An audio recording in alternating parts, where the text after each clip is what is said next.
After a border clash with India, China now started their claim on a disputed island issue with Japan. The Senkaku island chain, which China calls Dios, has been administered by Japan since 1972. Calling the island as its inherent territories, China on Monday warned Tokyo against any name change. China raised their voice after the Japan passed a bill to change the name of an administrative area covering the disputed and uninhabited island chain to Tonshiro Senkaku from Tonshiro, starting from October 1. The island group lies 1931 km southwest of Tokyo. Since last April, Chinese ships had been spotted by the Japanese Coast Guard in the water close to the Senkaku island. The number of Chinese ships have only increased in the last few weeks, with 4 of them sailing in the areas even on the day when the bill was passed by the city council. Japanese cabinet secretary last week said that we will respond to Chinese side firmly and calmly.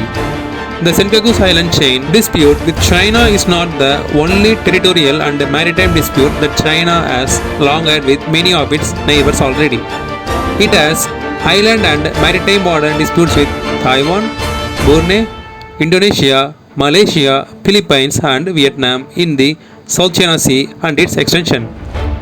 But Japan, on the other hand, deployed her Patriot PAC-3 missiles at her borders facing towards China as well. On the other hand, India and China had a Lieutenant General level talks at Maldo on the Chinese side of Chushal today to resume discussions on the de-engagement process, which was stalled by the worst-ever border confrontation between the Indian and Chinese armies since 1967. The Chinese army confirmed during last week military talks that her commanding officer was killed during the June 15 clash at Ladakh. As India confirmed that 20 soldiers are martyred during the clash with China last week, gave them an honorable farewell.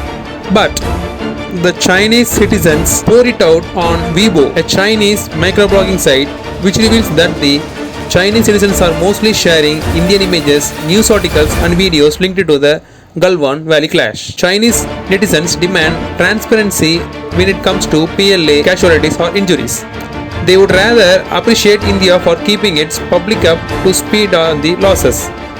A few Chinese netizens are uncomfortable with some in the local social media mocking the sacrifice of Indian soldiers. Upon 2 days later, the Galwan Valley clash, the Chinese netizens started getting worried about their own PLA soldiers. Relatives started posting online about their grievances, saying troops in Ladakh region were not contactable. Some posts slammed China's suppression of information and the country's domestic media for revealing too little about the situation. This is not the first time that the Chinese keeping their public in the dark.